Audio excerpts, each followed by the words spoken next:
Assalamualaikum warahmatullahi wabarakatuh.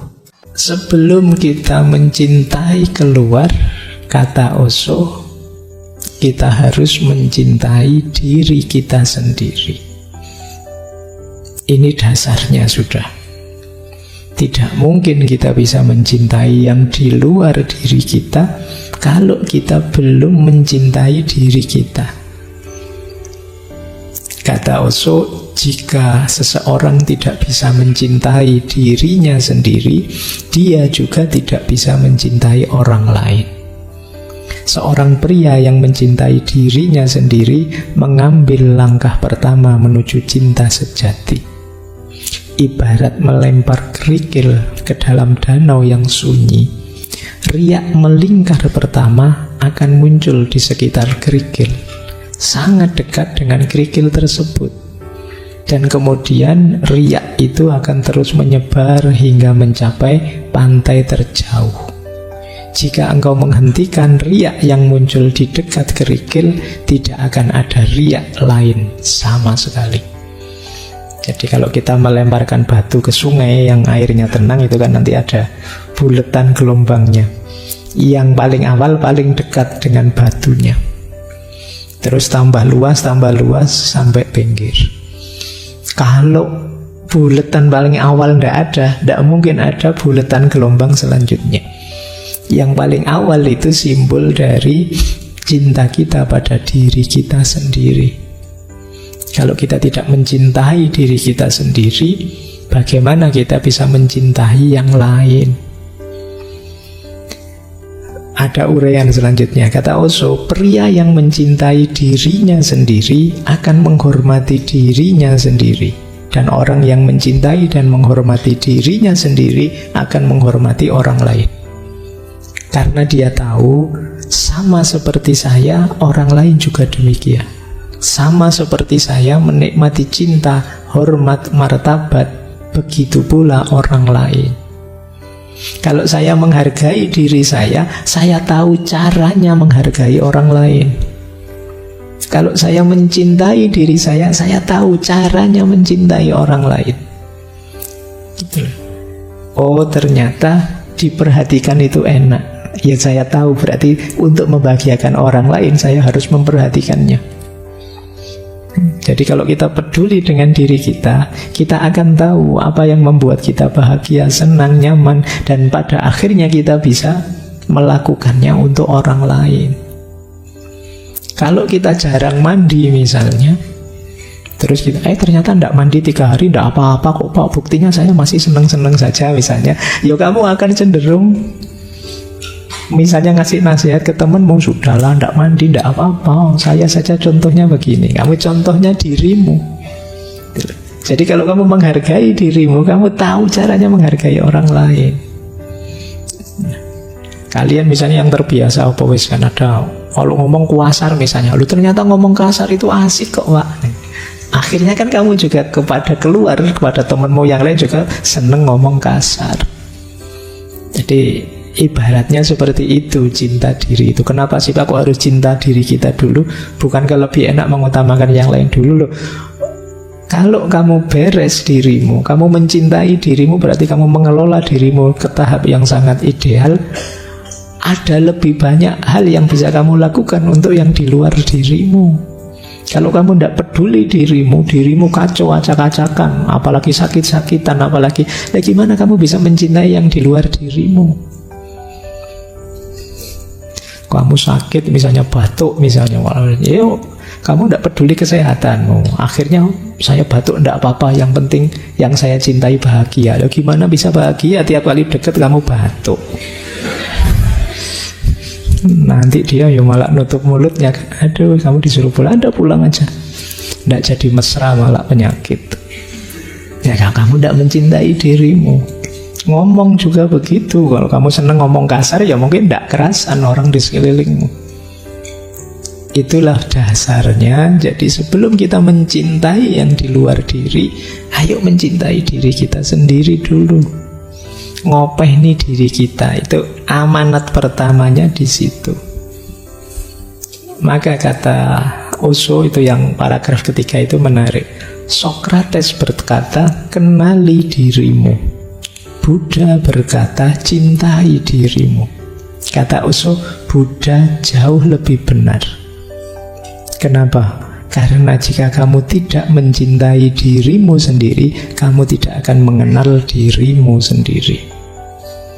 Pengetahuan hanya akan muncul kemudian, cinta yang mempersiapkan landasannya. Kalau kita mencintai diri kita, maka kita akan bisa mengenali diri kita lebih dalam. Tidak bisa ujuk-ujuk mengenali. Cinta harus jadi landasannya. Maka ya Socrates benar sih, tapi Buddha lebih benar, kata Osho. Karena mencintai diri akan jadi landasan kita memahami diri kita lebih tepat, lebih benar. Itulah mengapa dasarnya cinta itu self-love, cinta diri. Baik, yuk kita lanjutkan. Terus, cinta itu menurut Osho sudah ada dalam diri kita. Tidak usah kamu cari kemana-mana. Kualitas, karakter, sifat, kemampuan mencintai itu kita sudah bisa. Hanya saja tertimbun oleh banyak hal dalam diri kita, oleh ego kita, oleh ambisi kita, dan lain sebagainya. Maka kata Osho, seringkali aku mengatakan pelajarilah seni mencintai. Tetapi yang aku maksud sebenarnya adalah pelajari seni menghilangkan semua yang menghalangi cinta. Ini adalah proses negasi, ibarat menggali sumur. Engkau terus-menerus membuang banyak lapisan tanah, kerikil, bebatuan, dan tiba-tiba ada air. Airnya sebenarnya selalu ada, dia mengalir di bawah. Setelah engkau menghilangkan semua penghalang, air tersedia. Begitu juga dengan cinta. Cinta adalah arus bawah dari keberadaanmu. Memang sudah mengalir, tapi masih banyak bebatuan, banyak lapisan tanah yang harus disingkirkan. Jadi tidak usah khawatir, Pak, saya itu tidak pinter mencintai, Pak, saya itu, semua orang pasti bisa. Buktinya kalau kamu jatuh cinta, ya tiba-tiba bisa bikin puisi, tiba-tiba pinter nulis puisi patah hati, dan lain sebagainya. Jadi kita bisa kok. Yang penakut kalau jatuh cinta tiba-tiba jadi berani. Yang biasanya kalau ngomong kaku tiba-tiba bisa ngerayu, bisa gombal, tiba-tiba bisa basa-basi, tiba-tiba bisa menyapa. Itu dasarnya cinta. Kita bisa kok sebenarnya. Hanya saja selama ini banyak tertimbun oleh macam-macam. Mungkin oleh ego, mungkin oleh gengsi, mungkin oleh ambisi, mungkin oleh cita-cita yang tidak perlu, dan lain sebagainya. Berarti tugas kita apa? Yuk bersih-bersih diri ini terhadap hal yang tidak penting, biar cintanya bisa muncul keluar. Mungkin ada banyak kebencian dalam diri kita, yuk kita sisihkan, kita singkirkan. Mungkin ada banyak iri, mungkin ada banyak dengki, mungkin ada banyak dendam, itu kita singkirkan semua. Pada akhirnya cintalah yang akan muncul. Di situ kita akan menjadi pribadi yang mencintai. Jadi prosesnya bukan latihan mencintai. Pak, saya tak latihan caranya gombal gimana caranya. Tidak usah, kamu sudah otomatis bisa kalau itu. Gimana ya Pak caranya peduli? Loh, kalau kamu cinta beneran, otomatis muncul kepedulian. Tapi tidak bisa, Pak, saya rasanya sudah jatuh cinta, tapi kok tidak bisa peduli, ya belum cinta berarti. Itu gerakan otomatis sudah ada di bawah kesadaranmu. Jadi jalannya berarti apa? Bersihkan. Mungkin kamu belum cinta, masih pamrih-pamrih, masih dagang, masih negosiasi dengan yang kamu cintai. Kalau itu sudah murni cinta, otomatis kamu siap berkorban, otomatis kamu peduli, otomatis kamu ingin membahagiakan. Itulah kata Osho. Terus ini loh antara lain yang sering menutupi cinta kita. Kata Osho, apa yang engkau sebut cinta seringkali bukan cinta. Apa yang engkau sebut cinta itu mungkin banyak hal lain, tapi bukan cinta. Mungkin itu seks, mungkin itu keserakahan, mungkin itu kesepian, mungkin itu ketergantungan, mungkin itu sikap posesif, mungkin banyak hal lain, tetapi bukan cinta, belum cinta. Nah, itu ya yang tahu kita. Bilangnya jatuh cinta sih, tapi sebenarnya itu nafsu saja. Kamu ngincer seksnya misalnya, itu kamu yang tahu. Bilangnya cinta sih, tapi ternyata itu sebenarnya kamu serakah saja, pingin pamer, pingin nunjukkan ke temanmu bahwa saya juga sudah laku kok, emangnya kamu saja misalnya. Bilangnya bisa macam-macam, cuma kamu cermati. Kata Osho, jangan-jangan itu bukan cinta. Posesif, ingin menunjukkan bahwa saya bisa punya sesuatu, atau itu bukan cinta tapi ketergantungan. Itu bukan cinta, hanya pelampiasan dari kesepianmu saja. Nah, makanya itu yang harus kita bersihkan sehingga cintanya muncul. Kata Osho, cinta itu tidak posesif kok. Cinta itu tidak ada hubungannya dengan orang lain. Cinta itu keadaan. Ini yang cinta level 3 tadi. Cinta itu bukan sebuah hubungan. Satu hubungan mungkin terjadi, tapi cinta tidak sekedar hubungan. Satu hubungan bisa ada, tapi tidak terbatas pada itu saja. Cinta lebih dari itu. Cinta adalah keberadaan. Jika hanya sekedar hubungan, tidak mesti itu cinta. Kan kalian punya istilah hubungan tanpa status. Ya, jadi kalau sekedar hubungan jangan GR dulu. Jadi kita kan berhubungan iya, tapi kan tidak mesti cinta namanya hubungan, itu bisa macam-macam. Kuncinya apa satu hubungan disebut cinta? Karaktermu berubah jadi karakter seorang pecinta. Kuncinya di situ sebenarnya. Maka fokusnya pada dirimu yang jadi pecinta, bukan siapa yang kamu cintai. Ini dulu teori yang sama disampaikan ketika kita belajar Erich Fromm. Yang lebih penting adalah mengubah diri kita menjadi yang bisa mencintai, bukan siapa yang kita cintai. Monggo saja, kalau kita siap mencintai, ya yang kita cintai akan hadir sendiri. Oke, ini yang kita bersihkan sehingga cinta yang tertimbun di bawah kesadaran akan muncul menjadi penciri kita. Kita menjadi seorang pecinta. Baik, mau saya lanjutkan? Masih kuat? Kuat ya, ngomong cinta-cintaan itu. Ini ilustrasi dari Osho menarik. Kenapa cinta itu jangan hanya kepemilikan? Karena kalau kepemilikan, ini loh yang terjadi. Mula-mula sang suami mencoba menjadikan istrinya sebagai miliknya. Dan begitu istrinya menjadi miliknya, ia pun kehilangan minat.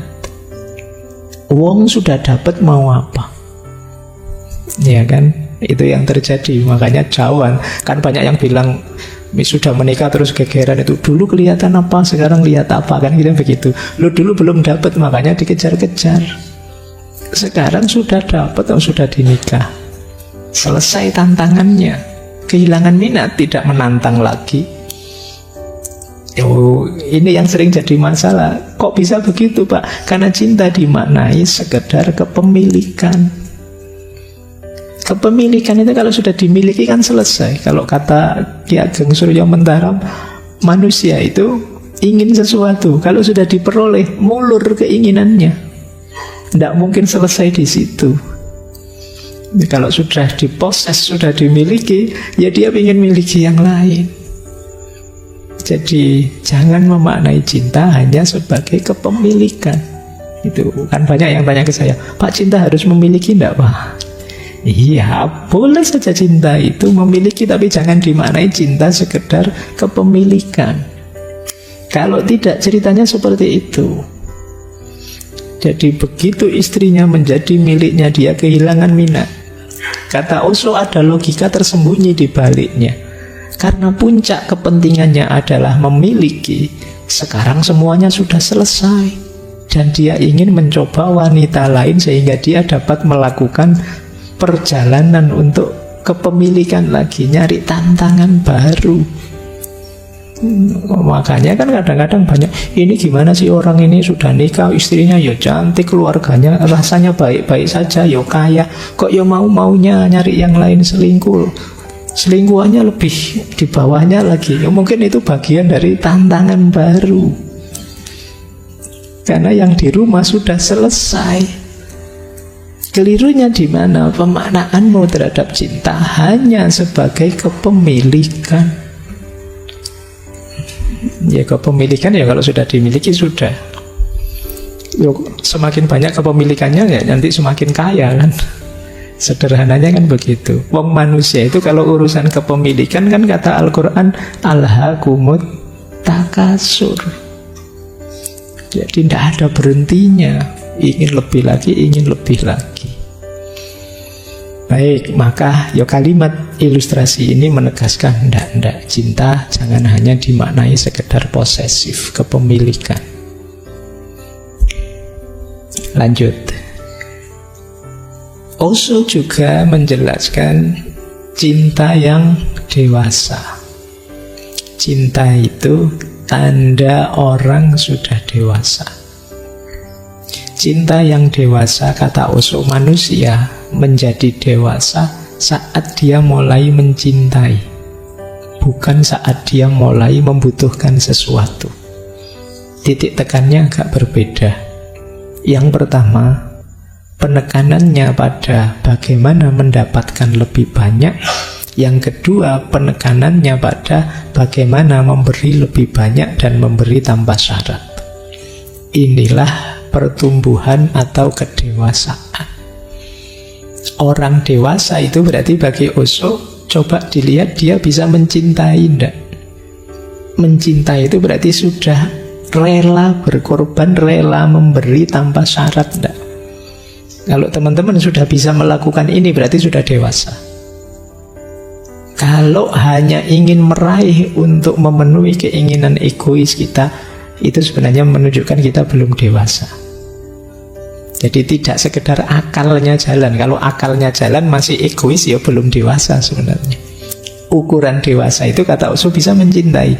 Jadi tidak mencari untuk kepentinganku, tapi berbagi pada yang lain. Orang kok sudah rela berbagi pada sesamanya, pada yang lain, berarti ini kan mencintai namanya. Dia sudah dewasa. Tapi kalau hidupnya masih sibuk mengejar ini, mengejar itu untuk kesenangannya sendiri saja, dia belum dewasa, masih anak-anak. Nah, kalian boleh ngitung ya, dirimu sudah dewasa atau belum. Jadi tidak sekedar dihitung dari sudah sunat apa belum, usianya berapa, enggak. Kalau di Osho sudah bisa berbagi apa belum. Kalau belum, ya belum dewasa. Nah, orang dewasa itu cirinya bisa memberi. Baik, jadi cinta berarti tanda kedewasaan seseorang. Lanjutkan lagi. Kalau orangnya belum dewasa tapi mencintai gimana Pak? Berarti sudah jatuh cinta sih tapi masih belum rela berbagi. Masih ingin pamrih-pamrih dia peroleh dari cintanya. Kata Osho, orang yang belum dewasa kalau jatuh cinta, dia akan menghancurkan kebebasan yang lain, menciptakan perbudakan, menjadikan penjara. Kebalikannya, orang dewasa yang jatuh cinta, dia akan membantu untuk bebas, saling membantu menghancurkan segala macam perbudakan. Dan ketika cinta mengalir dengan kebebasan, disitulah keindahan. Namun kalau cinta mengalir dengan ketergantungan, disitulah keburukan. Jadi kalau orang masih kanak-kanak, belum dewasa kok jatuh cinta, biasanya masih sangat egois, maka cinta itu akan jadi sarana hegemoni, dominasi, perbudakan, penjara. Karena yang dia cintai akan dia posisikan hanya sebagai alatnya dia untuk memenuhi kebutuhan dan kepentingannya. Sementara orang dewasa yang mau berbagi tadi, itu kalau jatuh cinta, pada akhirnya justru akan bisa membebaskan yang dicintai. Jadi memberikan yang terbaik pada yang dicintai. Disitulah nanti akan kelihatan indahnya cinta. Jadi itu bedanya. Jadi teman-teman ada di mana dalam cinta ya saya tidak tahu, tapi semoga semuanya sudah dewasa ya. Apalagi sudah mahasiswa, semoga rela berbagi. Ini kalau diomongkan gampang, tapi dalam prakteknya kadang kita itu punya kadar kepelitan kita masing-masing. Entah dalam hal apa, itu sisi egoisnya kita.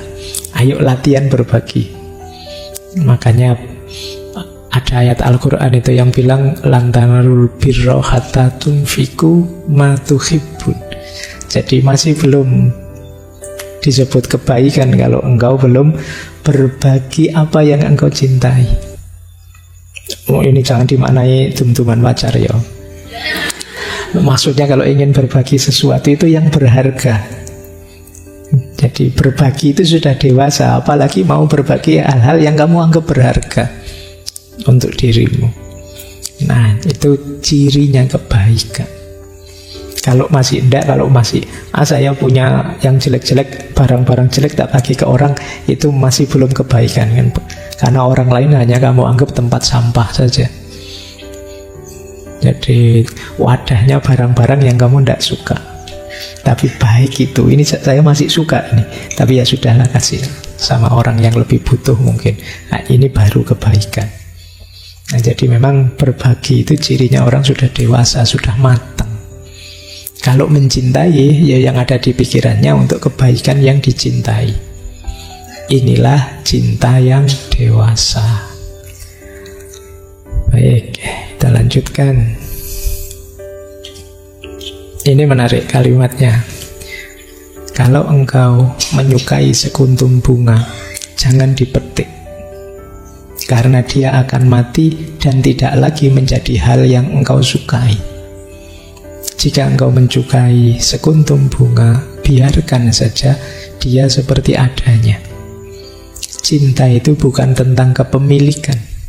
Cinta adalah tentang penghargaan. Nah, ini sekalian ngertilah maksudnya ya. Kalau ketemu ini hubungannya dengan posesif tadi, kita itu cenderung ingin mengambil, memetiknya hanya untuk kepentingan kita. Padahal kalau sudah jadi milik kita, itu kita tidak tertantang lagi, karena dia akan kita ubah sesuai keinginan kita, tidak seperti dirinya semula sebelumnya. Padahal yang kita sukai, kita cintai itu dia yang sebelumnya tadi. Sekarang kita ubah dia sesuai keinginan kita karena jadi milik kita. Maka jangan heran pada akhirnya kamu sendiri merasa, kemana dulu rasa yang ada ini kok sekarang pergi? Karena engkau yang mengubahnya sendiri. Jadi kalau ada sekuntum bunga, kamu senang, jangan dipetik. Kalau dipetik, kamu bawa ke kamar, kamu tidak akan senang lagi dengan bunga itu. Karena tadi kamu kagumi bunga itu, ditangkainya seperti dia apa adanya. Nah, ini ilustrasi dari tadi loh, bagaimana kita menghargai cinta, tidak sekedar ingin memiliki. Justru indahnya ketika kita biarkan dia seperti adanya. Itu yang disebut cinta itu membebaskan. Jadi prinsip dasarnya memang freedom, kebebasan. Baik, ini menarik. Ada satu teori dari Osho. Cinta yang sejati itu justru kesediaan untuk sendiri. Ini menarik ya. Kita kan selama ini pokoknya hidup mati berdua, kemana-mana bareng. Tapi Osho kebalikannya, enggak. Orang yang benar-benar mencintai itu justru orang yang siap sendiri. Demi apa? Demi kebebasanmu, demi kebahagiaanmu. Dan orang yang siap sendirilah yang dia akan bisa berbagi. Tadi kan cirinya yang dewasa berbagi. Siap sendiri bukan berarti tidak jadi nyari pasangan, Pak. Tidak begitu maksudnya. Jadi siap sendiri itu kata Osho, kebenaran eksistensial hanya orang yang mampu menyendiri, yang mampu mencintai, berbagi dan menyelami inti terdalam cinta. Cinta bukan sebuah hubungan, cinta itu keadaan. Tidak ada hubungannya dengan orang lain. Seseorang tidak sedang jatuh cinta, orang itulah cinta itu. Tentu saja ketika seseorang sedang jatuh cinta, memang dia jatuh cinta, yo itulah hasilnya. Jadi kita berubah jadi cinta, kok tiba-tiba memang ada lawan jenis yang kita cintai, yaitu efeknya. Tapi tidak hanya dia yang kita cintai, semua juga kita cintai. Nah, kadang-kadang justru dalam cinta itu kita siap menyendiri jadi diri kita untuk bisa berbagi lebih banyak pada yang kita cintai. Jadi ini mirip nanti kayak dulu di Khalil Gibran, bahwa cinta itu justru yang kuat, seperti tiang-tiang, ya kayak tiang-tiang masjid, tiang-tiang bangunan. Dia tidak boleh terlalu rapat, kurang kuat bangunannya. Biarkan berdiri sendiri di posisinya masing-masing sebagai dirinya sendiri. Justru ketika tidak terlalu rapat akan lebih kuat. Tiang itu kalau sebanyak ini tiang terus dikumpulkan yang tengah, ambruk masjidnya. Tapi kalau biarkan berdiri di posisinya dengan karakter dan fungsinya, justru lebih kuat. Itu yang disebut kesediaan untuk sendiri. Kan banyak orang mencintai itu, kita harus bersama terus, mengorbankan karakterku, kamu korbankan karaktermu, kita dalam bersama. Justru tidak kuat. Biarlah masing-masing dalam keunikan kita sendiri, itu yang dimaksud kesediaan untuk sendiri. Dan jangan tuntut dia untuk ikut keinginanmu, demikian juga sebaliknya. Bahkan nanti di salah satu tulisannya Osho bilang, cara mencintai yang cerdas adalah justru siap memberikan waktu, memberikan break pada yang dicintai. Jadi kalau Mas kok tiap malam minggu sampai napel atau capek, aku mbok libur lah sebulan itu. Lu itu boleh kalau kayak gitu. Mungkin ada jenuhnya, ada ya monggo saja, ada breaknya. Jangan dianggap itu terus tidak cinta lagi. Justru mungkin disitulah akan kelihatan buktinya dari cinta, bahwa aku siap melakukan apapun demi dirimu, aku siap berbagi apapun.